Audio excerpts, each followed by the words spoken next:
Bom dia a todos mais uma vez. Vamos dar início a mais um ATPC, né?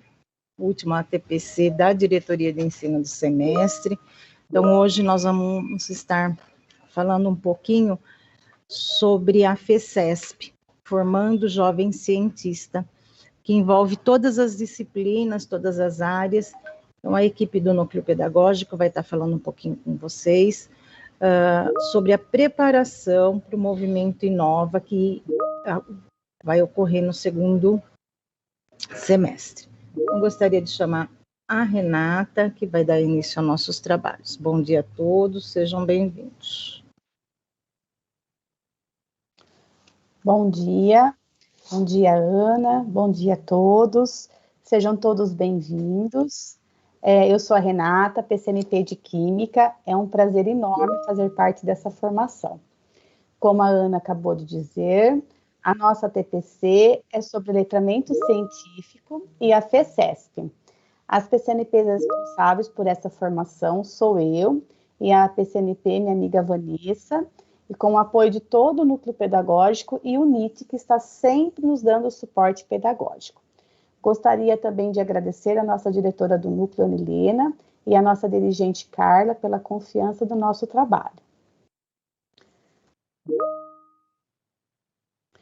O objetivo dessa formação é incentivar a formação de jovens cientistas a partir do desenvolvimento científico em diferentes contextos e componentes curriculares, tá? Então, não apenas para a ciência da natureza, mas para todos os demais componentes curriculares. Inserir o contexto da pré-iniciação científica por investigação na área de ciência da natureza, ciências humanas aplicadas, matemática e com apoio de linguagens, tanto nos anos finais do ensino fundamental quanto do ensino médio. Concretizando essa formação científica com a apresentação de projetos na 8ª edição da Feira de Ciências das Escolas Estaduais do Estado de São Paulo. A pauta do nosso ATPC, nós vamos começar com acolhimento, depois faremos uma sensibilização, falaremos um pouquinho sobre o pensamento e letramento científico.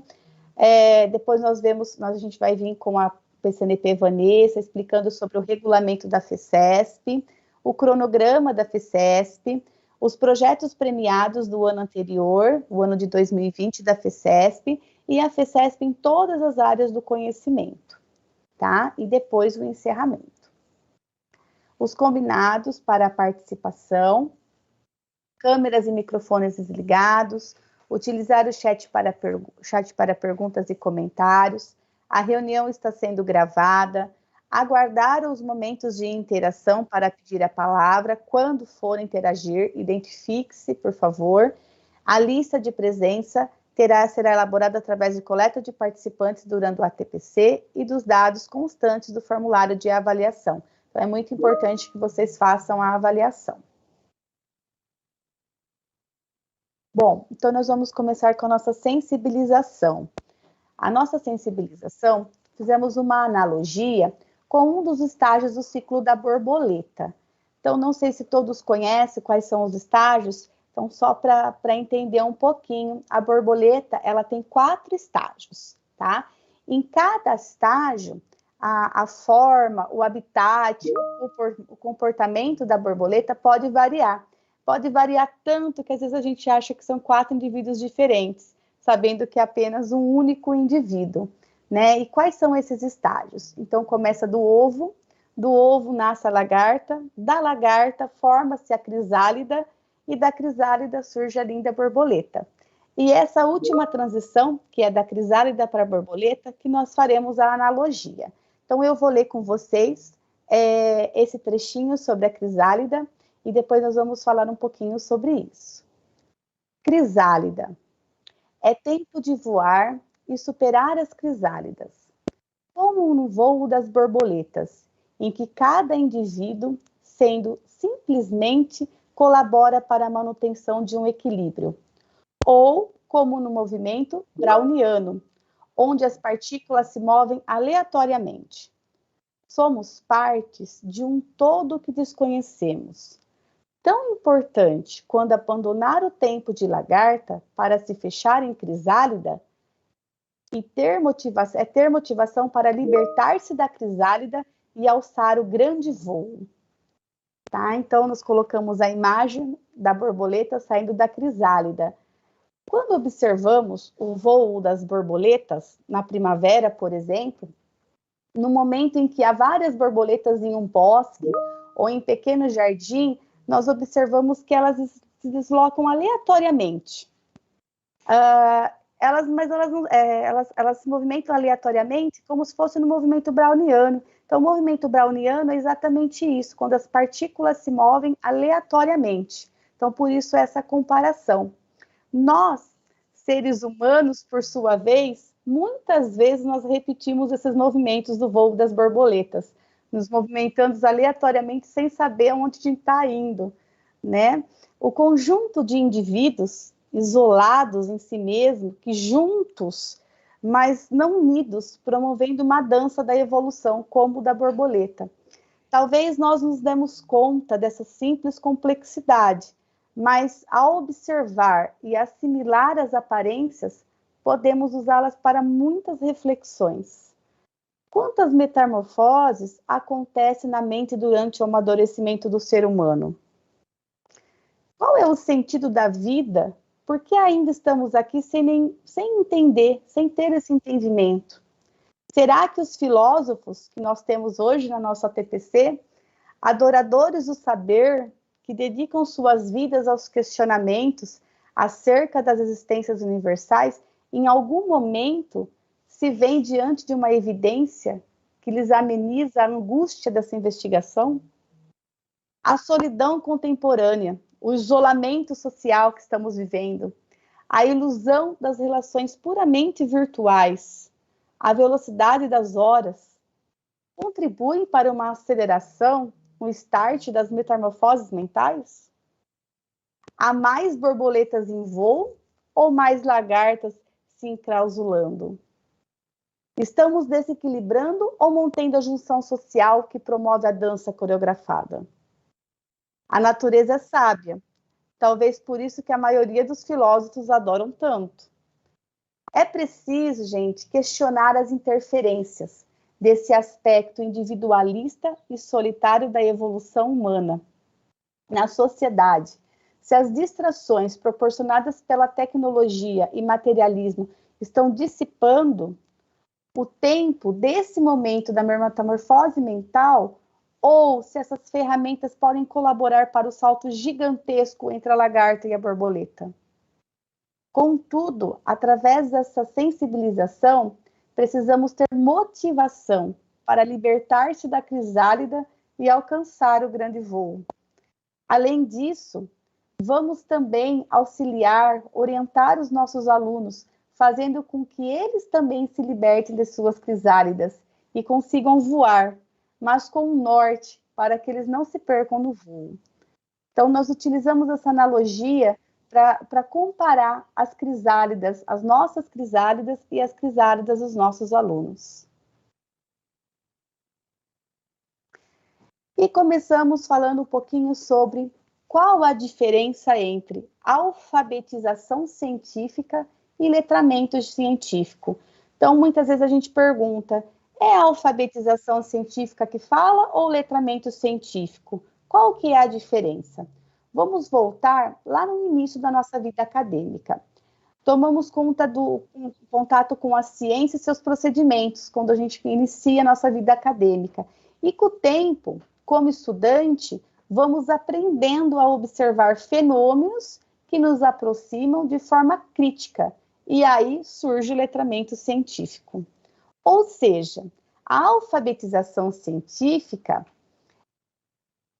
ela se refere ao conhecimento de palavras ligadas à ciência e aos procedimentos básicos de experimentação.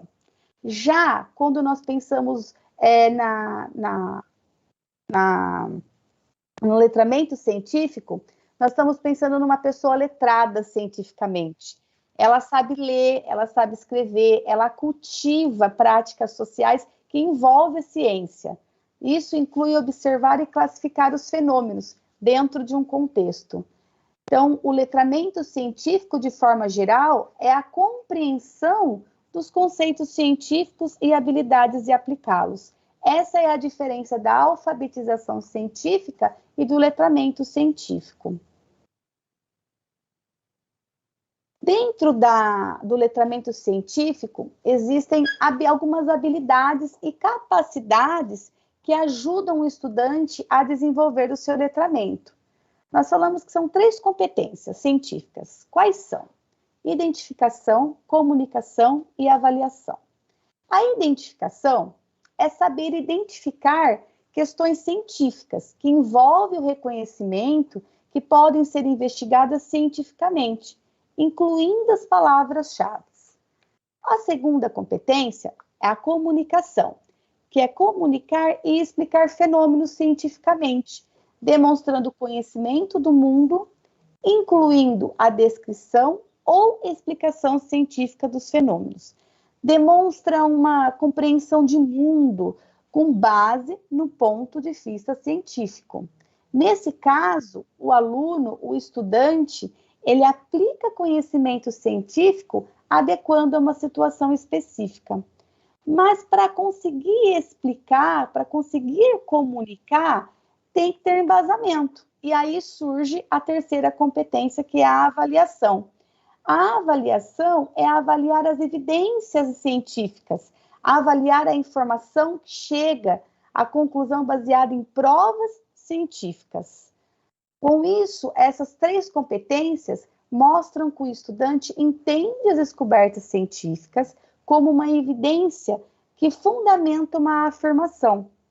E essas competências podem ser desenvolvidas em vários níveis de letramento. Bom, entendendo então as competências, a diferença de alfabetização e o letramento científico, vamos agora falar um pouquinho sobre pensamento e letramento científico. É preciso que fique claro que o letramento científico apresenta alguns aspectos fundamentais do letramento científico, apresenta alguns aspectos fundamentais do pensamento científico. Como? Então, vamos lá. Todos os acontecimentos ao nosso redor ocorrem por uma razão. Ou seja, há algumas causas que explicam os fenômenos e essas causas podem ser descobertas a partir de um método baseado no método científico. Nesse sentido, o método científico começa sempre com uma hipótese que vai explicar sobre o fenômeno que está sendo estudado, observado. Depois, o acúmulo de dados baseados na observação e na experimentação. Depois, o contraste dos dados obtidos com a hipótese inicial. E, por último, uma vez que foram verificados os dados, estabelecer uma lei geral que explica esse fenômeno. Consequentemente, então, o pensamento científico é baseado no rigor da pesquisa, na quantificação, na qualificação de dados, de leis, de teorias que sustentam essas observações. Ou seja, o pensamento científico é uma forma de conhecimento que não dá lugar à subjetividade, a fantasias, a preconceitos, enfim, a tudo que não pode ser demonstrado. Nesse sentido, todo raciocínio científico, ele é baseado na objetividade, na racionalidade e na sistematicidade. Qual que é a relação do pensamento científico e na vida cotidiana? Será que nós utilizamos o pensamento científico no dia a dia? O pensamento científico está muito presente na nossa vida cotidiana, nos permitindo fazer perguntas baseadas na razão, no que nos leva a buscar a verdade. Em outras palavras, uma pessoa com mentalidade científica, ela quer sempre saber o porquê dos acontecimentos, né? Quantas vezes a gente escuta a criança perguntar, mas por quê? Por que isso? Por que aquilo? Né? Chega uma hora que a gente fala, porque sim. A ciência não, a ciência a gente fala que a gente mata o gênio no berço, né? Quando a gente fala isso. Nós precisamos dar uma explicação. Em nossa vida diária, podemos e nós devemos incluir essa mentalidade científica, para conseguir oferecer explicação do que acontece ao nosso redor. Se analisarmos um fato, temos que fazer com objetividade, entender qual é a causa, como e quando ocorre, com que frequência. Por outro lado, devemos usar critérios de racionalidade, ou seja, de novo, pensar nas leis da lógica, os princípios das razões humanas, nas teorias. Por último, pensamos na sistematicidade, que é um critério que nos permite compreender um acontecimento dentro de um contexto. E aí, nós vamos pensar, e o pensamento científico dentro da sala de aula? É possível? Sim, o pensamento científico, ele tem que estar na sala de aula, porque ele traz luz às práticas próprias da ciência, que se valem como abordagens didáticas para o desenvolvimento de diversos componentes curriculares. Ou seja, a investigação é a prática que traz diversos elementos passíveis de extrapolar a ciência da natureza para todas as áreas do conhecimento, e não apenas na ciência da natureza, ciências do fundamental, química, física e biologia para o médio. São todas as áreas. A contribuição da pré-iniciação científica é sempre pensando num problema, e daí surge um projeto. E é assim que a gente sempre pensa para apresentar um projeto. Primeiro pensamos no problema, pensamos na situação problema que será analisada, vamos elaborar hipóteses, vamos coletar e interpretar dados, vamos analisar e comunicar os resultados. Bom, então vamos lá. A investigação em sala de aula, ela precisa deixar de ser exclusivamente a operacionalização e reprodução de experimentos em laboratório. Tá? A investigação não é apenas experimentos em laboratório. Ela tem um significado muito mais amplo e possibilita a relação entre sujeito, ambiente, contexto social, política, entre outros elementos. A proposição de um problema ou de uma situação problema é um exemplo, pois estimula a criatividade. São natureza social, cognitiva, afetiva, ambiental, de alta relevância para o indivíduo, que vão ao encontro dos aspectos que permeiam as práticas investigativas para a resolução de problemas ou de situações problemas. Mas como? Qual estratégia pedagógica? Como instigar o nosso aluno? Como fazer isso? Através do estímulo à curiosidade intelectual dos nossos estudantes e em muni-los com metodologias adequadas para a construção de conhecimento, bem estruturado, tá? Com isso, o pensamento científico, crítico e criativo também colabora com a tão necessária autonomia do indivíduo. E aí, nós estimulamos o protagonismo do nosso aluno. Os conhecimentos prévios dos nossos alunos é muito importante, que eles surgem como ideias, se transformam em hipóteses e terminam com uma certeza, baseada no estudo minucioso das características, dos conceitos e das particularidades de um saber. Então, é assim que nós conseguimos ter essa estratégia pedagógica dentro da sala de aula. Aí surge a nossa BNCC. Desde que tem o pensamento científico, ele entrou no ensino básico, na segunda metade do século XIX, ele vem promovendo o desenvolvimento de uma série de competências. Atualmente, com a BNCC, um dos objetivos principais, né, é a curiosidade intelectual e ajudar a estrutura do pensamento em hipóteses e objetivos, assim como ocorre a produção científica. Diante disso, nós temos a segunda competência geral na BNCC, que é o pensamento científico, crítico e criativo. A ideia de introduzir aspectos de pensamento científico e das práticas da ciência no ensino básico traz à luz as práticas próprias da ciência, que se valem como abordagens didáticas para o desenvolvimento de diversos componentes curriculares.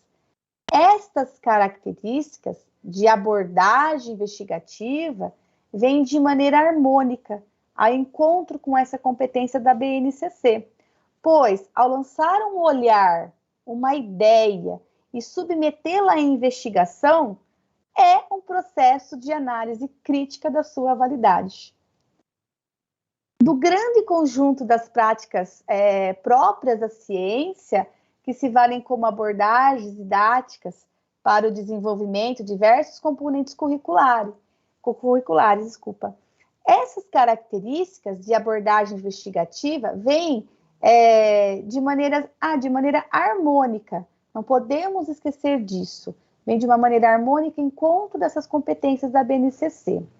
Tá? Essa competência não compete, como eu já disse anteriormente, exclusivamente às disciplinas de ciência do fundamental ou química, física e biologia e matemática do ensino médio, mas tem a possibilidade de aproximar uma visão científica que repassa por todas as áreas, por todos os componentes curriculares, sempre pensando na situação-problema, na elaboração de uma hipótese, coleta e interpretação de dados e análise e a comunicação dos resultados. Como já dizemos, faz parte das práticas de ciências que podem ser alocadas em diversas disciplinas, já que a investigação dentro da sala de aula deixou de ser exclusivamente operacional. Ela ganha um significado muito importante. De novo, é a relação entre o sujeito, o ambiente e o contexto social. Vou agora ler um trechinho da redação que está no Currículo Paulista de Ciências da Natureza. Esse trechinho está na página 36 do currículo e ele vem para concluir tudo isso que eu estou falando com vocês. Valorizar a experiência de aprendizagem de cada estudante implica conceber o ensino por meio da investigação. Trata-se de desenvolver as aprendizagens, recorrendo aos procedimentos de investigação em todos os anos da educação básica. A investigação pressupõe a observação, a análise de evidências e a elaboração de hipóteses, na definição de um problema, a experimentação, a construção de modelos, entre outros processos e métodos. Nesse exercício investigativo, podem ser desenvolvidos o pensamento crítico, a criatividade, a responsabilidade e a autonomia, bem como aprofundar as relações interpessoais.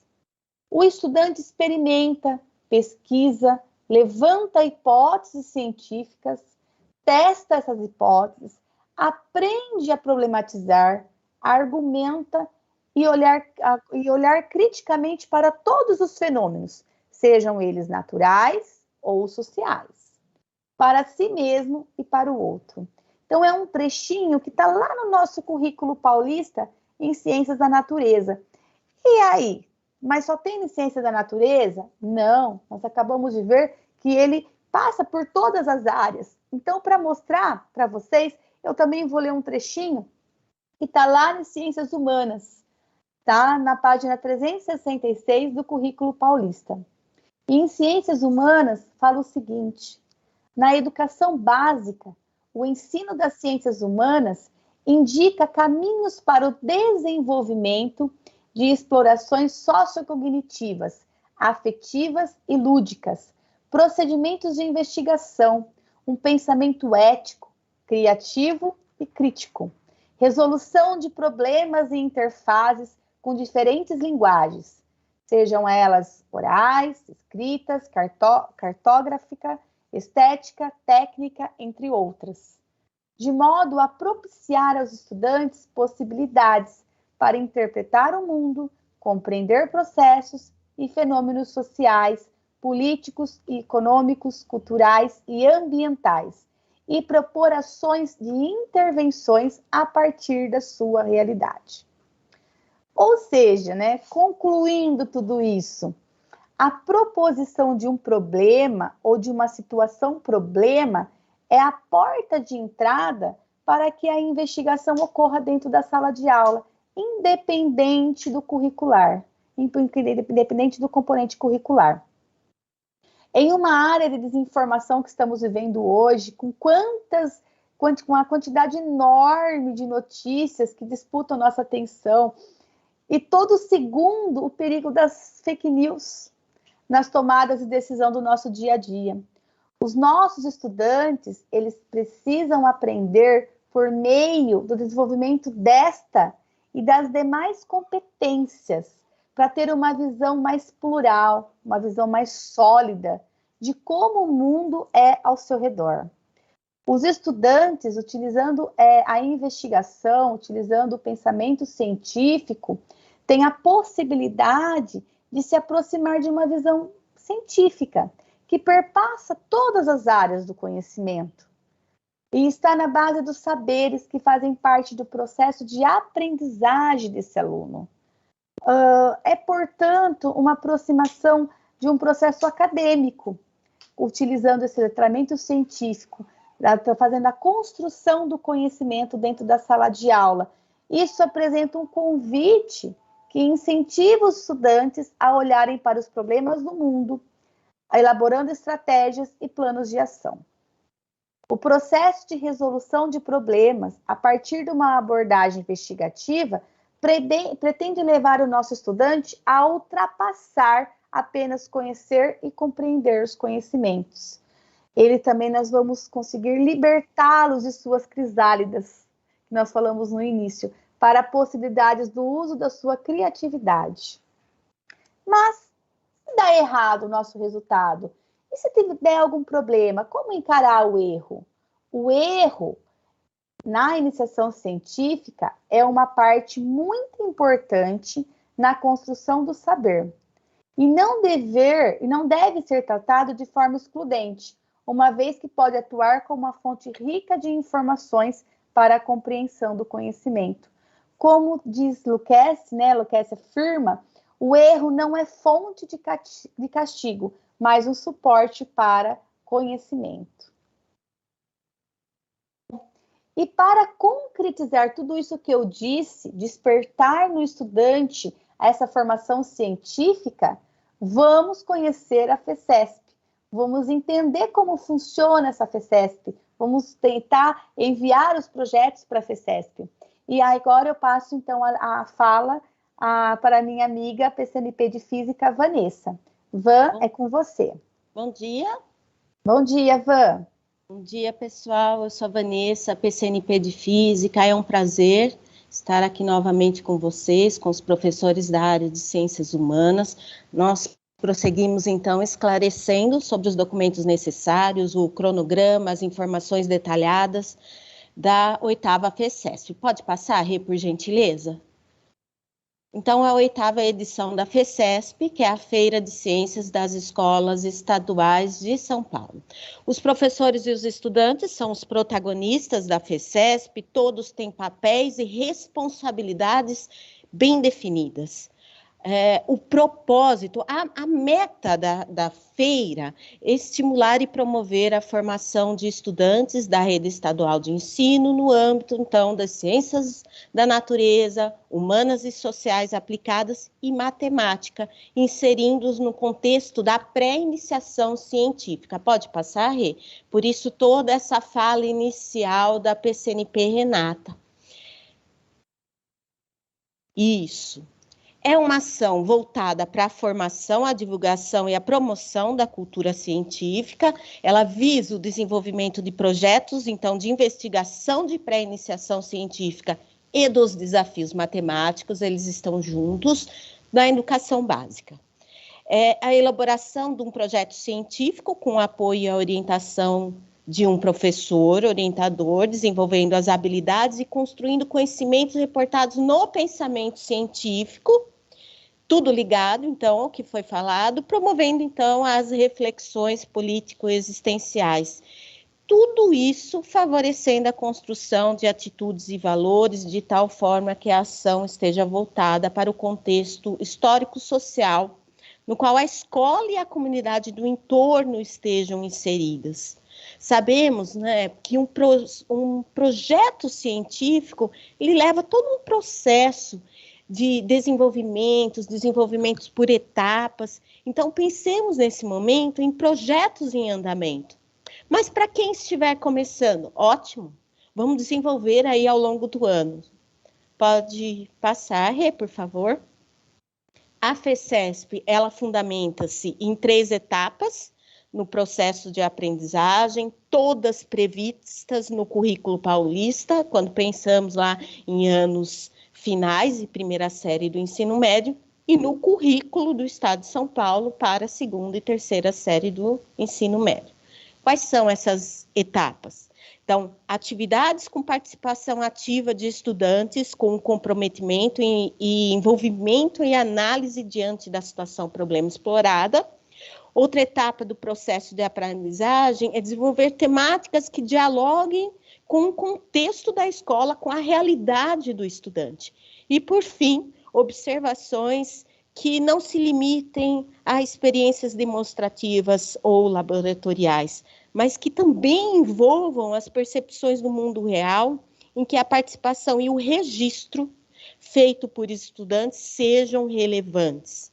Para todas as categorias que nós vamos ainda elencar, o registro do desenvolvimento das etapas do processo deve ser feito em um diário de bordo. Então, nele serão registradas todas as informações, pesquisas, dúvidas, questões, experimentos, grandezas, unidade de medida, resultados obtidos, escalas cronológicas de experimentação, qualquer outra informação importante a respeito da pesquisa. Durante toda a elaboração dos projetos, os estudantes eles precisam estar cientes dessa obrigatoriedade da construção do diário de bordo, ok? Que será explanado logo mais pela PCNP Patrícia. Esse projeto, vamos pensar no momento que nós estamos vivendo, então ele pode ser desenvolvido de forma remota, com apoio das tecnologias digitais de comunicação, então cabe aí à escola, os gestores, professores, o professor orientador, avaliar esse cenário para desenvolver o projeto sempre respeitando a realidade vivenciada pelo estudante e construído com base na resolução de problemas e análise crítica, tendo como princípio interferir positivamente nesse contexto, trazendo benefícios à escola e à sociedade, e dessa forma os projetos favorecem o desenvolvimento de habilidades, a construção de atitudes e valores, contribuindo para o exercício da participação social. Veja a importância desse projeto. Vamos estimular nossos alunos à pré-iniciação científica. Podem escrever projetos, mesmo sem resultados, que se estruturarão aí ao longo do ano, e para a próxima feira, talvez vocês já encontrem esses resultados, ele esteja muito mais complexo. Pode passar, Rê? Os objetivos da FECESP, eu vou ler, tá bom, pessoal? Porque é importante que saibamos aí desses objetivos. Promover a formação em nível de pré-iniciação científica, visando o desenvolvimento acadêmico dos estudantes na rede pública estadual de São Paulo. Estimular estudantes a pensarem criticamente e a buscarem soluções alternativas para os desafios propostos, ampliar os conhecimentos científicos por meio de pesquisa de soluções, problemas identificados, sempre pautados na ciência, podendo ser fundamentados também na tecnologia, direitos humanos, sustentabilidade, saúde, empreendedorismo. Pensemos aí no novo ensino médio, Instigar estudantes a se posicionarem de forma consciente diante da problemática e divulgar no âmbito da comunidade científica nacional e internacional as produções das nossas escolas, oportunizando intercâmbio de estudantes, de professores. Pode passar.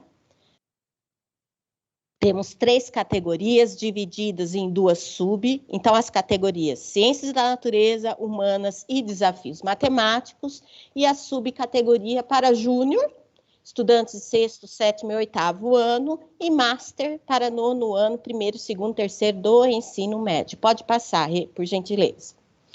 Serão 3 vagas para Ciências da Natureza, Ciências Humanas e Desafios Matemáticos, totalizando aí 9 vagas, uma para Júnior, uma para Master e uma específica para Educação Especial. Então, 3 para cada categoria. Pode passar, Rê? Todas as categorias, então, poderão ser inscritas na segunda fase, uma de Júnior e uma de Master. Se as equipes forem mistas, quer dizer, eu tenho aluno Júnior e Master, o projeto será inscrito na Master. Dentro das categorias haverá as vagas exclusivas, que nós vimos ali, para os estudantes de Educação Especial e Altas Habilidades, pela Resolução 68 de 2017, e os projetos desenvolvidos por esses estudantes de Educação Especial, eles não necessitam ter uma temática voltada para esse público, ok? As equipes podem ser compostas pelo menos por um. Se um aluno for da Educação Especial, nós já podemos inscrever como a vaga de Educação Especial. Pode passar. Vamos para os números dos participantes. Então, Ciências da Natureza e Humanas serão até 2 estudantes e 1 orientador da unidade escolar. Desafios Matemáticos, de 2 a 5 estudantes e 1 professor orientador. Tá bom? A FECESP, então, vocês já leram, né? Viram, ela é composta por projetos de pré-iniciação científica e desafios matemáticos, e cada projeto é orientado por um orientador, mas é possível ter mais um e ele entrará como co-orientador. Pode passar, Rê, por favor. Para a inscrição, nós precisamos que vocês enviem esses documentos elencados aí até 3 de setembro, é uma sexta-feira, para o e-mail do Núcleo Pedagógico, o e-mail está aí, djaunp@educação.sp.gov.br. Todos esses documentos devem ser entregues, ok? Lembrando que o vídeo de até 2 minutos para ser desenvolvido por esses alunos, onde eles relatam os pontos principais da pesquisa, o professor é o responsável por esse vídeo. Esse vídeo ele deverá ser publicado no YouTube e vocês enviarão somente o link, tá bom? Nós vamos disponibilizar também para vocês algumas dicas para gravar um vídeo. E nós enviaremos para a escola, tá? Então, os coordenadores receberão essas dicas e aí vocês podem dar uma olhadinha lá para que seja feito um bom vídeo. Pode passar, Rê, por favor. Lembrando que vocês podem contar sempre com os professores da área de linguagens. A gente não vê aí as áreas de linguagens, mas como já dito, a PCNP hoje de língua portuguesa abordará, né, como essa área apoiará aí na construção do projeto, tá bom? Aí nós temos os modelos dos documentos a serem enviados, só colocando aí para facilitar, é a carinha desses documentos, tá bom? São os documentos. Foi enviado para a escola todo o regulamento completo, tá? No dia 14 de junho, então vocês podem usar tanto esse nosso material quanto o regulamento. Pode ir passando, Rê, por favor, que aí a gente só tem a carinha do documento. Pode passar. Isso. Olha lá, tem o modelo do banner, o resumo, pode passar. O modelo básico do projeto, então o que deve conter na escrita desse projeto, Também hoje será cada um desses tópicos explicados, tá bom? Pode passar, Rê. Aí o cronograma, então são 3 fases. A primeira fase da diretoria de ensino, então enviar todos os documentos até 3 de setembro para o e-mail do núcleo. A equipe do núcleo fará a seleção dos projetos usando os critérios descritos lá no regulamento e enviará os elegidos à SEDUC. Pode passar, Rê? A segunda fase, em outubro, a equipe da FECESP selecionará os projetos, pode passar. E na terceira fase, temos a divulgação dos finalistas e a cerimônia de premiação, que será do Movimento Inova, lá no dia 12 de dezembro, lembrando que esse cronograma pode sofrer alguma alteração, tá? Pensando aí nesse momento que nós estamos passando. Pode passar, Rê? Aí o resuminho, então a escola desenvolve e escreve os projetos, envia para a diretoria seleciona 9 e a SEDUC, então, seleciona 30. Pode passar. Cuidado para não escrever o mesmo projeto simultaneamente com o Movimento Inova. A cerimônia de premiação será realizada no Movimento Inova 3, a Ana Helena falou lá no comecinho, podendo ser presencial ou virtual, conforme a orientação, tá? Das condições da pandemia. Muitas informações também foram apresentadas na live da FECESP lá no dia 25, mas aqui nós trouxemos tudo para vocês, ok? Pode passar, Rê. Alguns trabalhos premiados do ano passado, talvez vocês tenham visto, apareceram lá no Centro de Mídias. Nós vamos só passar de maneira muito rápida, por questão de tempo, mas observem, todos têm links, endereços, para que vocês possam ver, acompanhar, quem tiver interesse. Neste link em especial aí nesse slide, vocês encontram os 3 primeiros colocados em cada categoria. Então, pode passar, Rê. Estão todos aí. Tá bom? Para a categoria Master de Ciências da Natureza, a órtese auditiva, pode ir passando, pode ir passando.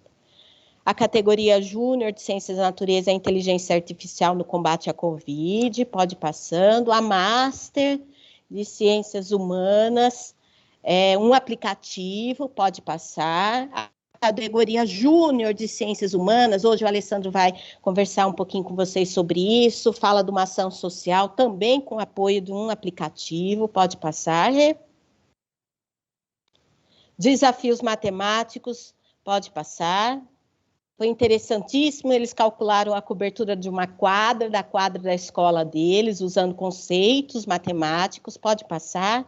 E a Júnior, fizeram um estudo para a posição das cadeiras dos estudantes, pensando aí no desenvolvimento. Pode passar, Rê. Nós vamos agora abordar um pouquinho sobre a FECESP nas áreas de conhecimento, pensando aí na contribuição da iniciação científica, a importância e as especificidades das áreas. Eu agradeço muito, fico à disposição para tirar dúvidas, um grande abraço, e para falar da área de Ciências Humanas, eu passo a palavra para o meu amigo PCNP Alessandro. Lê. Bom dia a todos que nos ouvem aí. Eu gostaria só de fazer algumas considerações em relação a tudo que já foi falado, né, sobre o projeto de pré-iniciação científica, lembrando sempre que nós temos que considerar, né, como dito, o sujeito, o ambiente e o contexto social. Nós devemos priorizar, né, nesta ação, a emergência social, a abrangência do tema, porque ele deve ter um impacto coletivo, no sentido de contribuir mesmo para a resolução de um problema, seja da escola, seja da comunidade, né?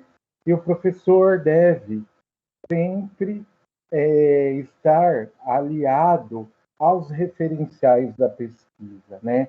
Então, nós devemos sempre recorrer aí à literatura, indicando aos nossos alunos para que o trabalho ganhe sempre qualidade, né? Haja visto que uma pesquisa de iniciação científica, ela é sempre atualizada, né? Nós estamos falando da PCESP, mas ela é sempre atualizada, ela é um trabalho contínuo.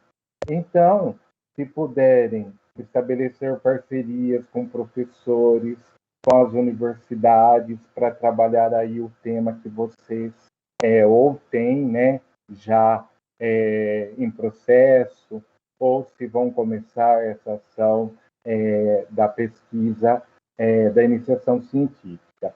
Lembrando que o ano passado, pode passar, viu, Renata? Esse slide, por favor, esse também, por favor. Pode passar também. Aqui. Lembrando que o ano passado, pessoal, nós tivemos 39 projetos inscritos, né?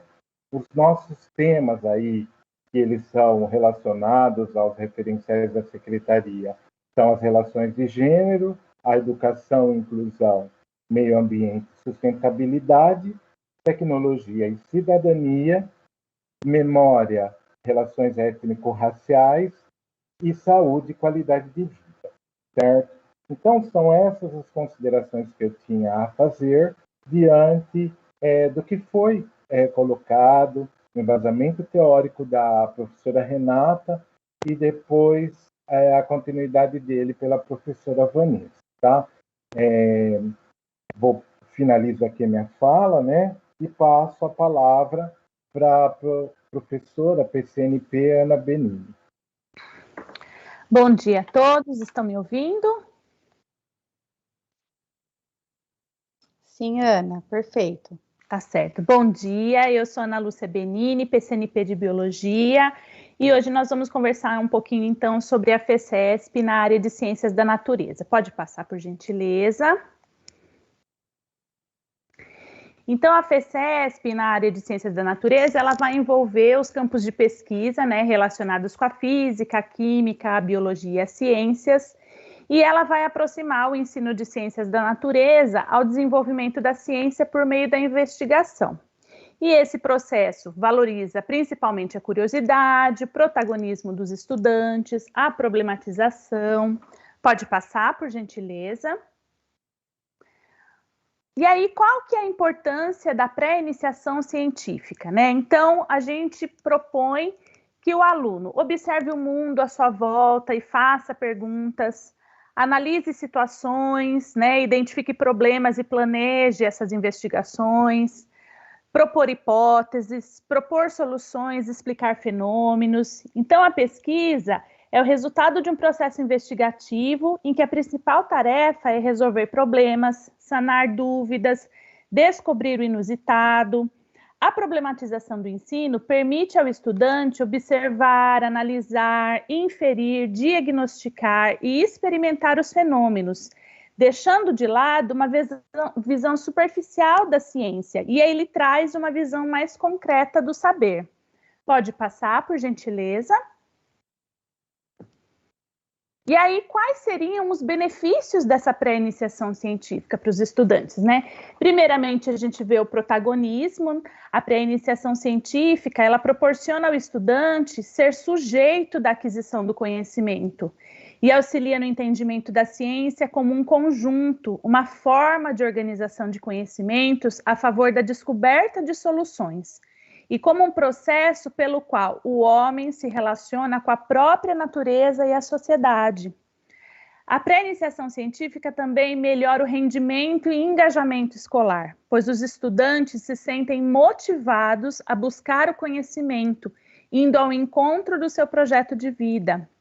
A descoberta e a criação, ou seja, o ato de pesquisar caracteriza-se como uma descoberta da realidade a partir da criação e a reelaboração do entendimento do mundo, em que eles são sujeitos capazes de criticamente analisar e opinar com autonomia sobre as suas investigações com sentido ativo e construtivo. Aumenta as chances de ingresso em programas de ensino superior, porque a pré-iniciação científica faz com que os estudantes tenham contato com o universo acadêmico, enriqueça o currículo, contribua com a pesquisa e a ciência, além de manter contato mais próximo com professores que podem contribuir com o início de uma carreira acadêmica. E melhora a preparação para a trabalhabilidade. A pré-iniciação científica faz com que o aluno tenha pensamentos mais críticos, e isso certamente impactará nas duas esferas da sua vida, tanto na aprendizagem quanto na sua carreira. Pode passar. Aqui eu deixei para vocês uma sugestão de sites da Base Nacional Comum Curricular, né, sobre sugestão de projetos, tá? Então, quando vocês entram nesse site, ele tem uma barra de pesquisa que vocês colocam lá a área que vocês querem. Aqui no caso tá de ciências da natureza, mas vocês podem colocar ciências humanas, e ele dá lá sugestões de projeto, tanto da disciplina, né, da área, ou tanto interdisciplinar, que vocês podem se inspirar para fazer os projetos de vocês, ou dar continuidade nos projetos que vocês já têm aí, tá certo? Eu me coloco à disposição para qualquer dúvida. Um bom dia para vocês, e agora eu passo a palavra para a PCNP Maísa, que vai falar sobre os desafios matemáticos. Maísa. Bom dia. Oi, Ana, meu som está ok? Tá tudo certo. Obrigada, bom dia, pessoal. Eu sou a Maísa, PCNP de Matemática, e agora nós vamos falar, né, a respeito sobre o projeto Desafios Matemáticos, que já estão aí com a FECESP pelo 2º ano. Pode passar, por favor? E qual é o grande, né, objetivo geral do projeto Desafios Matemáticos? Então, é estimular o desenvolvimento da competência do raciocínio lógico-matemático nos alunos dos anos finais do ensino fundamental e do ensino médio, por meio de uma atividade motivadora inserida em um contexto significativo e que permita, né, potencializar o desenvolvimento das habilidades cognitivas. Então, o professor, quando ele trabalha com o projeto Desafio Matemático, ele está trabalhando também com as competências e habilidades do currículo, ele não pode esquecer disso, tá? E como fazer tudo isso, né? Como desenvolver esse trabalho? Por intermédio da proposição e resolução de desafios matemáticos, com a resolução de problemas em situações colaborativas no cotidiano, tornando, né, como todos aí já falaram, o estudante protagonista e atuante na sociedade. Então, o grande desafio é tornar a matemática significativa, né? É trabalhar com a matemática com situações por meios significativos. Pode passar, por favor? E aí nós temos, né, quando também o professor for trabalhar com o projeto Desafios Matemáticos, nós temos aí elencados 10 objetivos específicos, né? Então, novamente, o desenvolver do raciocínio lógico matemático. Então, quando ele trabalha, o aluno consegue solucionar problemas e minimizar bloqueios de aprendizagem, ele constrói conceitos, ele estimula o pensamento independente e a aprendizagem autônoma. Ele aprofunda a capacidade de solucionar problemas. Então, o aluno, né, quando o professor desenvolve esse trabalho, sabendo que, né, é um trabalho em grupo de 3 a 5 alunos, então ele também consegue desenvolver sentimentos e atitudes de autoconfiança, organização, concentração e socialização. Promove a interação entre os pares, olha lá, em atividades, né, realizadas interclasse e extraclasse, compartilhando as diferentes estratégias de cálculo e na busca de soluções para situações problemas. Ele também amplia o repertório sobre diferentes maneiras de resolver as situações problemas, promove o protagonismo e o senso crítico dos estudantes, né, fazendo com que os alunos percebam que o conhecimento matemático é ferramenta e objeto de estudo, né, o que permite, inclusive, na investigação de questões voltadas à simples curiosidade. Pode passar? Aí nós temos, né, a sugestão para início de trabalho com os desafios matemáticos. Então, o professor orientador, como as meninas já explicaram, esse professor da unidade escolar e a comissão da escola, eles estabelecem um cronograma para a equipe de alunos, né, de 3 a 5 alunos, apresentarem o desafio à classe durante uma aula de matemática, então que pode ser no formato presencial ou virtual, para que depois esses alunos apresentem para a comunidade escolar. Então, as equipes propõem o seu desafio para a classe, reservam aí um tempinho para que os seus colegas, né, possam resolver o desafio. Após a resolução desse desafio pelos colegas, a equipe elaboradora promove aí uma importante aí discussão sobre a resolução desse desafio. E aí, por último, né, cabe a esse professor orientador, após todas essas apresentações, discussões, ele vai avaliar os desafios com os estudantes e aí, por fim, vai inscrever os projetos, né, conforme os critérios estabelecidos que as meninas já passaram para vocês. Pode passar. E por fim, também, né, mais específico aí, né, para os desafios, quais os aspectos que deverão conter nos desafios matemáticos?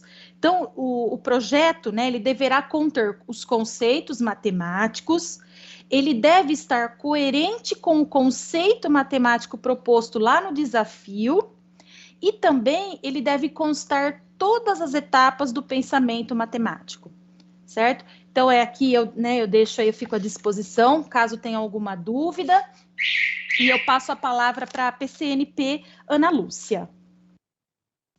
Alô, estão me escutando? Oi, Ana. Tá tudo bem? Sim. Obrigada.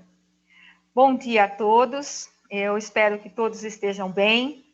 Eu sou Ana Lúcia e, como uma das responsáveis pela educação especial, eu não poderia deixar de falar da importância da participação do aluno público-alvo da educação especial na Feira de Ciências.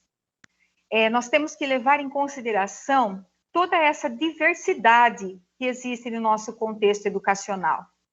Trazer esse aluno para uma participação efetiva, e pode ser com o estudante público-alvo e também para esse estudante público-alvo da educação especial, levando em conta, às vezes, uma necessidade desse aluno. E essa necessidade, ela pode ser alvo, né, para realizar esse projeto. Então, por que não realizar um experimento que beneficie o aluno com deficiência? Por que não trazer esse aluno com deficiência para o grupo? A Feira de Ciências, ela é aberta para todos.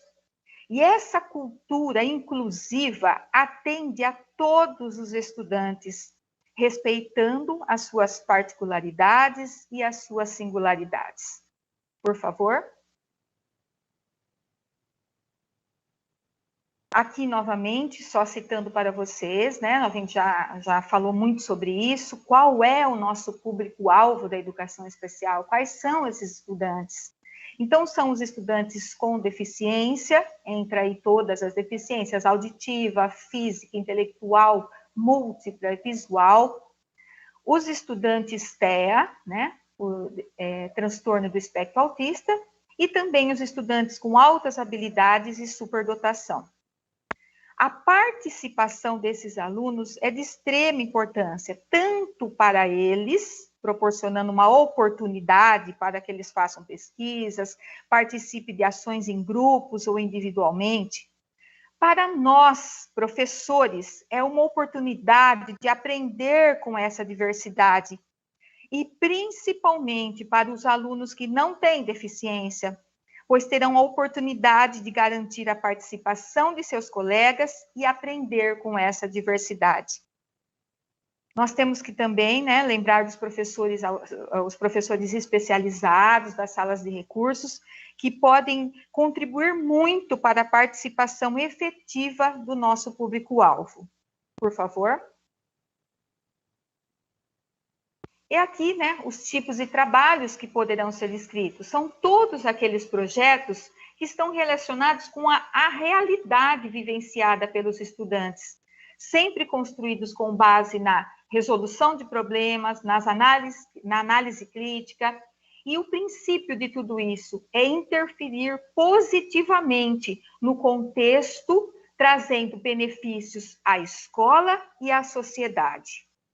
Resumindo, nós temos que respeitar a garantia desse direito do nosso aluno. Nós temos que oportunizar, nós temos que vivenciar, nós temos que experimentar, porque só assim nós vamos aprender com a diversidade. Agradeço o espaço e passo a palavra para a Patrícia. Bom dia a todos. Estão me ouvindo, Aninha? Estamos, Pati. Obrigada. Bom dia, então, pessoal. É um prazer estar com vocês novamente.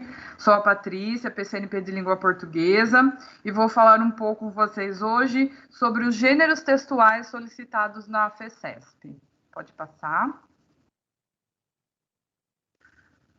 Vamos começar pelo diário de bordo, né? A Vanessa já falou aí com vocês que é exigido o diário de bordo na Feira de Ciências.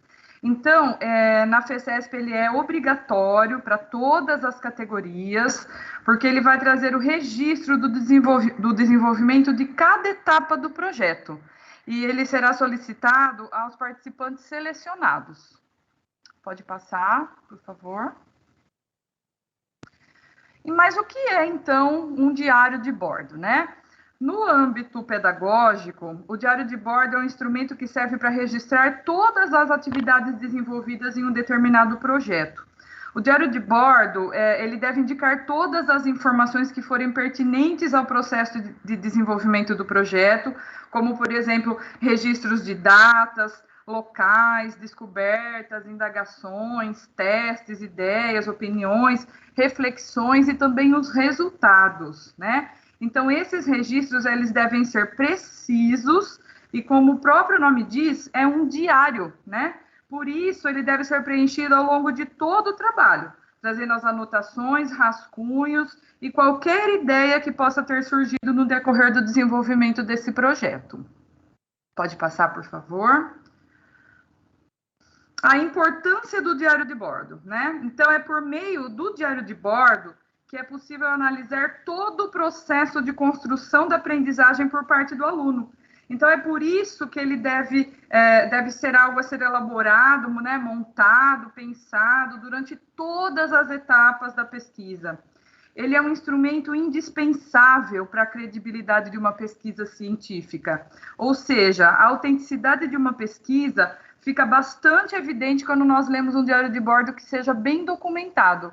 Então, por isso, tem que estar atento a todas as etapas do projeto, né? Tem que ter registro de tudo. O diário de bordo deve ficar claro, né? No diário de bordo deve ficar claro todas as etapas percorridas no projeto pelos alunos. Pode passar, por favor. E o que deve conter, então, no diário de bordo, né? Ele deve conter um registro detalhado e preciso dos fatos, passos, descobertas e novas indagações encontradas na pesquisa, também as datas e locais de onde as investigações ocorreram, as entrevistas conduzidas, né, caso tenham realizado alguma entrevista, o registro dos testes e dos resultados alcançados, e também qualquer outra informação que eles acharem pertinente e importante, como, por exemplo, aí, dados de bibliografias consultadas, endereços, transcrições de livros, né? Uma observação importante que nós temos a fazer é que se a pesquisa for feita em grupo, né, todos os componentes poderão e deverão escrever no diário de bordo, certo? Pode passar para o próximo, por favor, Rê. As características do diário de bordo. Os diários de bordo, eles devem ser escritos sempre em primeira pessoa, ou seja, eu, né?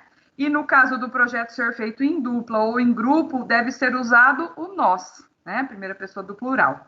Devem evidenciar os relatos pessoais da pesquisa realizada, o registro dos acontecimentos em ordem cronológica e o vocabulário deve ser simples, porém deve ser preciso, claro e objetivo, tá? Isso é muito importante.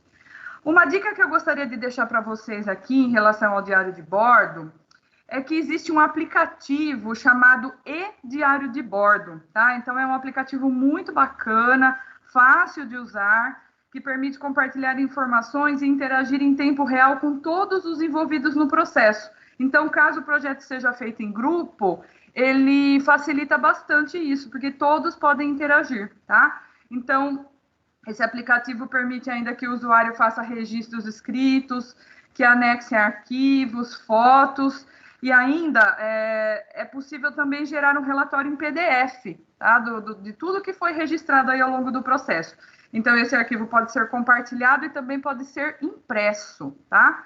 Então, nós só não colocamos um slide aqui falando sobre esse aplicativo, porque as meninas vão confirmar com a equipe da FECESP se eles aceitam o diário de bordo gerado pelo aplicativo, tá? E assim que elas tiverem a resposta disso, elas encaminham a informação para todas as escolas, certo? Mas queria deixar aqui registrada essa dica e depois as meninas verificam a possibilidade. Pode passar para o próximo, por favor, Rê. Agora, o projeto de pesquisa propriamente dito, né? Então, o projeto de pesquisa é a forma de apresentação exigida pela FECESP, né? Então, os alunos precisam apresentar o projeto de pesquisa deles por meio desse modelo aí, né, de projeto de pesquisa científica. Então, é importante lembrar que o público-alvo da FECESP são os alunos de 6º ano até 3ª série do ensino médio, né? Mas desenvolver um projeto de pesquisa com alunos do 6º ano é muito diferente de desenvolver um projeto de pesquisa com o 9º ano ou uma 3ª série do ensino médio, por exemplo. Então, é fundamental considerar a faixa etária dos alunos participantes, a proficiência leitora e escritora e também os interesses desses alunos. Ou seja, o projeto de um 6º ano certamente vai ser muito diferente do que de uma 2ª ou de uma 3ª série do ensino médio, né? Tanto no que se refere à escrita, quanto também em relação à temática. Isso não significa que nós devemos nivelar os menores por baixo ou apresentar uma coisa assim muito simplista, mas sim que seja condizente com a maturidade de cada público. Então, devemos aí respeitar a maturidade de cada público, tá? Isso é muito importante. Pode passar para o próximo, por favor, Rê. Então, esse é o modelo básico de projeto exigido pela FECESP, que a Vanessa já passou para vocês agora há pouco, né? Mostrou aí os itens básicos que são exigidos. Nós vamos ver cada um deles detalhadamente, certo? Nesse primeiro slide aí, que é um panorama geral, nós já detectamos aqui algumas informações importantes e que geralmente geram dúvidas na escrita de um projeto. Então, nós já colocamos aqui alguns elementos que vão elucidar esses itens principais, né? Por exemplo, a justificativa, né, que sempre gera dúvida. A justificativa é o porquê fazer, né? Por que fazer esse projeto? A questão problema é o que fazer, para quem fazer, né? E a metodologia, que é o como fazer, né? Como fazer ou como foi feito, no caso, né? Esse projeto de pesquisa. Então, esses itens geralmente são aqueles que geram mais dúvidas na hora de uma escrita de um projeto, né? Mas nós vamos ver aí detalhadamente cada um deles, tá? Esse é só um panorama geral mesmo. Pode passar para o próximo, por favor, Rê. Então, começando aí a detalhar um pouquinho mais, né? Essas questões aí que nós acabamos de ver, né, ligada a alguns desses itens, nós começamos aí pelo porquê, que como nós vimos, o porquê está ligado à justificativa, né? Então, nós podemos levantar mais algumas questões aí que vão auxiliar, que vão facilitar na elaboração de uma justificativa do projeto, como, por exemplo, esse projeto vai gerar um novo conhecimento? Ele vai ser útil para a sociedade? Ele vai agregar algo novo àquilo que já existe? Ou é uma inovação? Né? Então, são algumas reflexões que valem a pena a gente a gente parar para fazer aí com o nosso aluno, que vai facilitar bastante na hora de escrever a justificativa, que está ligada a esse porquê. Pode passar para o próximo, por favor. Depois nós temos o quê, né? Então, como nós vimos lá naquele slide do panorama geral, o porquê ele está ligado à questão problema, né? E nós podemos indicar mais alguns questionamentos que vão auxiliar na elaboração desse problema que vai ser abordado aí no nosso projeto de pesquisa. Então, por exemplo, esse projeto de pesquisa, ele vai produzir um novo conhecimento? Ele vai desenvolver um novo método, ou uma nova tecnologia, ou um novo produto, ou um novo processo? Ou ele vai melhorar um produto ou um processo que já existe, tá? Então, essas são algumas questões que também vão ajudar, né? Os nossos alunos vão facilitar aí bastante na hora da elaboração da questão problema, que está ligada a esse o quê. Pode passar para o próximo, por favor. Depois nós temos o como, né? Então, esses elementos do como eu disse anteriormente, eles estão ligados à metodologia, né? É como o projeto vai ser desenvolvido ou como ele foi feito, né? Então, esses elementos aí podem apoiar o aluno na elucidação de como os resultados, os dados e as informações serão obtidos, quais serão os procedimentos utilizados em cada etapa do desenvolvimento do projeto e quais serão os métodos de pesquisa. Então, esses são alguns elementos que, como eu disse, também vão ajudar bastante aí no desenvolvimento na escrita, né, da metodologia no projeto dos nossos alunos. Vale a pena vocês retomarem com eles no momento da escrita de cada etapa do projeto, de cada item do projeto. Pode passar para o próximo, por favor. Aí, começando, então, por aqueles 11 itens que são solicitados na escrita do projeto de pesquisa científica. Começamos aí pelo primeiro, que é o título. Então, a primeira observação importante em relação ao título é que título é diferente de tema, né? O título é o nome dado ao projeto e o tema é o assunto que vai ser tratado nele, né? Sobre o que o texto vai falar efetivamente, vai tratar, né? Então, nós sempre recomendamos que o título seja definido ao final do trabalho, né? Porque muitas vezes nós pensamos aí em um título bacana e quando nós chegamos ao final do projeto, pode ser que o título fale pouco sobre ele, né? Porque muitos caminhos podem ser percorridos ao longo do desenvolvimento desse projeto. Então, deixar para definir o título no final pode ser uma boa estratégia, certo?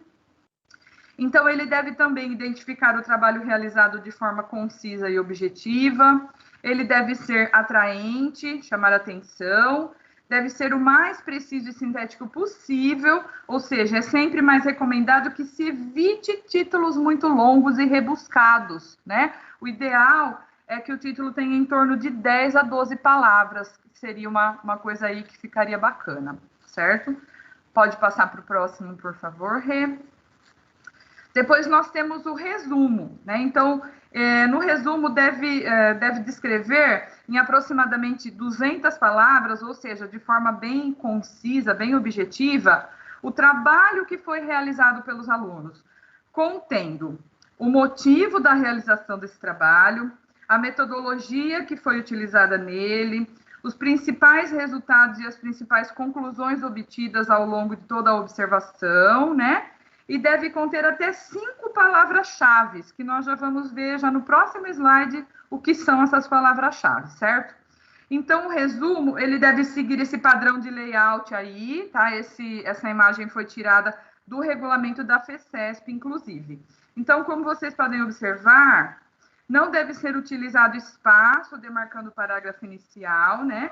Deve ser escrito em um único bloco, com margem justificada, assim como todo o projeto, aliás, né? Então, as palavras-chave devem vir logo abaixo do resumo, como vocês podem observar aí pela imagem. Pode passar, Lê? As palavras-chave. Então, o que são as palavras-chave? Elas são palavras ou grupo de palavras que descrevem o tema de um site ou o assunto de um texto. Geralmente elas são usadas pelas ferramentas de busca para apresentar resultados relevantes e precisos quando a gente vai lá fazer uma determinada pesquisa sobre um assunto, né? Então, por meio das palavras-chave, nós conseguimos identificar os principais assuntos que serão tratados em um texto, e isso vai nos dar um panorama mais preciso dos pontos principais que nós vamos encontrar nele. Isso permite refinar a busca e também evita, obviamente, perdas desnecessárias de tempo. Aí, de repente, a gente está interessado em ler um texto e ele é longo, e se a gente observar ali as palavras-chave, a gente já vai saber sobre o que esse texto está falando, né? Então, nós temos aí algumas dicas que são direcionadas para os nossos alunos para a elaboração das palavras-chave do resumo. Então, por exemplo, algumas dicas aí. Leia o artigo e liste os termos ou as frases que são mais usadas, né, de forma repetida no texto. Certifique-se de que essa lista inclui todos os principais termos ou frases e as principais palavras-chave e algumas palavras-chave adicionais que eles podem colocar também. E que seja incluído também variantes de um termo ou de uma frase, por exemplo, ciência e científico, tá? Então, algumas dicas aí que ficam para os alunos, especificamente para escrita das palavras-chave, para seleção das palavras-chave do resumo. Pode passar para o próximo, por favor. Depois nós partimos para a introdução, né? Então, nela, ela deve sempre tratar, né, sobre o tema da pesquisa, ou seja, ela deve explicar o assunto que vai ser desenvolvido no projeto. Né? Lembrando que sempre quando forem transcrever trechos de outros autores, né, sempre é preciso atribuir a autoria e fazer a referência da obra. Tá? Então, como eu disse, na introdução deve ser tratado o assunto da pesquisa, deve ser escrito sobre o assunto, o tema da pesquisa. Pode passar para o próximo, por favor.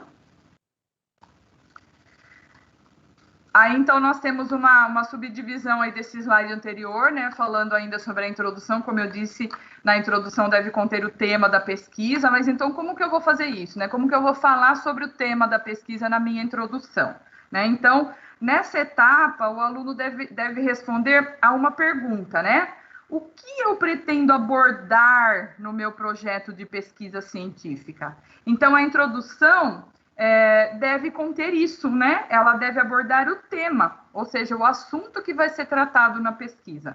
Lembrando que para esses projetos da FECESP, a temática sempre deve estar ligada às áreas do conhecimento, né? De ciências da natureza, de ciências humanas e sociais aplicadas e de matemática, e pode também trazer aí ações de cunho social e também pode tratar sobre o empreendedorismo. Então, essas temáticas a gente não pode perder de vista, né? Essas temáticas principais.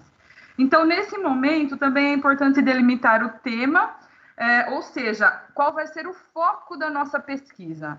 Então, eu falei aí da introdução, que ela deve conter o tema, eu falei como nós pensarmos no tema, e falei também que vocês precisam delimitar o tema. Vamos ver como a gente faz isso, então? Essa delimitação do tema? Pode passar, Rê. Então, na maioria das vezes, o tema é amplo, né? E por isso, é sempre preciso definir qual vai ser o meu viés em relação àquele determinado tema. Qual vai ser o meu foco, né? Então, isso vai facilitar bastante o trabalho de pesquisa, porque conduz para um maior aprofundamento em relação ao tema principal. Por exemplo, o lixo, né? Esse é um tema, e ele é um tema bastante amplo, inclusive, né? Agora, o lixo como gerador de energia renovável. Essa é uma delimitação que eu fiz do meu tema lixo, tá? Então, isso seria uma delimitação de tema. Pode passar para o próximo, por favor. Depois nós temos aí a justificativa, né? Então, ela descreve evidências ou argumentos, né, que justifiquem a relevância da pesquisa. Então, essa justificativa, ela deve responder a seguinte pergunta: por que você escolheu esse tema para a sua pesquisa? Ou seja, qual a relevância social dessa pesquisa e que contribuições ela deve trazer à sociedade, né? Então, esses são os pontos principais que devem conter numa justificativa. Pode passar para o próximo, por favor, Rê. Depois nós temos a questão problema, né? Que ela deve ser sempre uma pergunta, né? Então, é importante que ela seja explícita, passível de solução. Ela também deve ser clara e precisa, ou seja, nunca deve ser ambígua ou gerar nenhum tipo de dúvidas, né? Ela tem que ser empírica, ou seja, baseada na experiência e na observação, e não em percepções pessoais. Ou seja, uma pesquisa científica, ela sempre tem que ser baseada em dados e evidências, tá? Nunca em juízo de valor ou opiniões pessoais. Isso é muito importante. Então, ela precisa também ser delimitado a questão problema a uma dimensão viável, né? Que seja aí fácil de trabalhar, né? Em termos de dimensão mesmo da questão, porque quanto maior é a dimensão da pesquisa, menor é a precisão dos dados, né? Então, isso é muito importante. Então, sempre delimitar aí uma dimensão viável para a nossa pesquisa. E também precisa, principalmente, ser uma questão solucionável, tá? Eu preciso apresentar uma solução para a minha questão problema. Depois nós temos a metodologia, né? Que é o como a sua pesquisa será desenvolvida, como ela será conduzida. Então, na metodologia devem constar todos os procedimentos, os materiais, equipamentos e métodos que serão utilizados no projeto para a obtenção dos resultados, né? Para testar as hipóteses, para alcançar os objetivos pretendidos. Ela deve descrever detalhadamente o planejamento e o desenvolvimento das ações articuladas à questão problema, que é o item 5 lá do nosso modelo básico de projeto. Então, ela também precisa constar como os dados serão coletados, como eles serão analisados, né? Mas uma questão aí importante que a gente queria deixar é que nesse item não devem constar os dados do projeto, tá? Apenas um relato detalhado de como ele foi feito, tá? Pode passar para o próximo, por favor, Rê. As expectativas de resultado e os resultados. Então, aqui deve ser descrito de modo explícito os resultados parciais ou finais da pesquisa, mas é preciso ficar atento também para o uso correto das grandezas e das medidas, que a Vanessa já falou anteriormente. E, finalmente, registrar os dados relevantes que foram obtidos, que servem de fundamento para a hipótese ou para indicar a solução da questão problema levantada pelo projeto. Pode passar, Rê. A contrapartida social, que é como o projeto pretende realizar ou realizou o envolvimento da comunidade local, seja na divulgação científica, na ação transformadora ou nas ações educativas que envolvam outros agentes sociais, além dos estudantes que já estão envolvidos no projeto. Pode passar para o próximo, Rê. As considerações finais, elas fecham o projeto, né? Então, é nesse item que precisam ser retomados os objetivos que foram propostos na introdução, fazendo um breve resumo do que foi realizado e também apresentando as principais conclusões ou considerações que são consequências do que foi feito, né? Então, nada tirado do acaso ou com base em achismos, né? Sempre com base em resultados e evidências. Pode passar para o próximo, Rê. Nas referências bibliográficas, então, deve sempre conter a listagem em ordem alfabética, né, de todas as fontes de pesquisa que foram utilizadas durante a elaboração do projeto, independente do formato dos materiais, tá? Pode ser material que foi utilizado, pode ser material impresso, pode ser digital, pode ser utilizados livros, jornais, revistas, dicionários, internets, artigos científicos, enfim, várias possibilidades.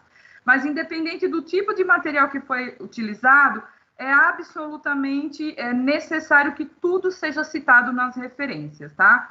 Então, é importante frisar que para cada tipo de referência tem uma organização padrão que é determinada pela BNT, né? Então, nós devemos usar aí como guia essa NBR 6023 da BNT, né? Então, ela é de 2018, mas ela foi atualizada em 2020. Então, vocês encontram muito facilmente na internet essa NBR 6023 de 2018, mas vocês não vão encontrar com tanta facilidade a atualização que foi feita em 2020, tá? Só vão encontrar em sites pagos. Por isso que eu coloquei aí para vocês um link que vocês vão encontrar os principais pontos dessa atualização. Pode passar.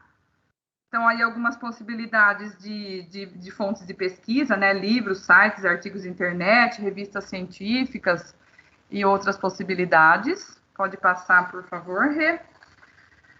Aí nós temos a iconografia, né, se houver. Então, nesse item é que vão os anexos, como, por exemplo, imagens, fotos, ilustrações, gráficos, tabelas. As figuras, elas sempre devem conter legendas, e os gráficos e tabelas devem conter título e legendas, tá? E aqui também devem ser atribuídos os créditos ou constar as fontes de onde foram tirados os itens. Pode passar, Lê. Uma dica aqui é que a gente evite, né, os gerundismos na escrita do projeto, né? Os famosos vou estar fazendo, vou estar utilizando, vou estar testando, né? Então, evitem esses vícios de linguagens, né? Fiquem bastante atentos na revisão. Pode passar, Rê. Só lembrando a diferença entre gerúndio e gerundismo, né? O gerúndio é uma forma nominal do verbo que indica uma ação contínua, como, por exemplo, vi seu filho brincando na pracinha. Já o gerundismo é o emprego do gerúndio para indicar ações futuras, né? A professora vai estar explicando a matéria. Então, isso está errado, né? O gerúndio não é um tempo verbal que indica futuro, como vocês estão vendo. Tempos verbais, nós temos alguns tempos verbais específicos que indicam futuro, né? Mas o gerúndio definitivamente não é um deles, então fiquem atentos. Pode passar. Aí nós temos as referências bibliográficas. E eu agradeço imensamente pela atenção de vocês, e eu passo a palavra novamente para a Renata, que vai fazer o nosso fechamento. Rê? Oi, Paty, muito obrigada aos meus amigos PCNPs que contribuíram para essa formação, aquelas foram nossas referências, aqui está a nossa avaliação, lembrando que é muito importante que vocês façam.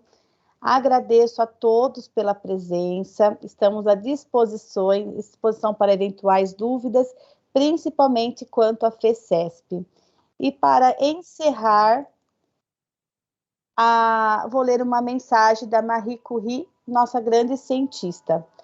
A humanidade certamente necessita de homens práticos, que obtenham o máximo do seu trabalho e, sem esquecer o bem geral, resguardam seus próprios interesses.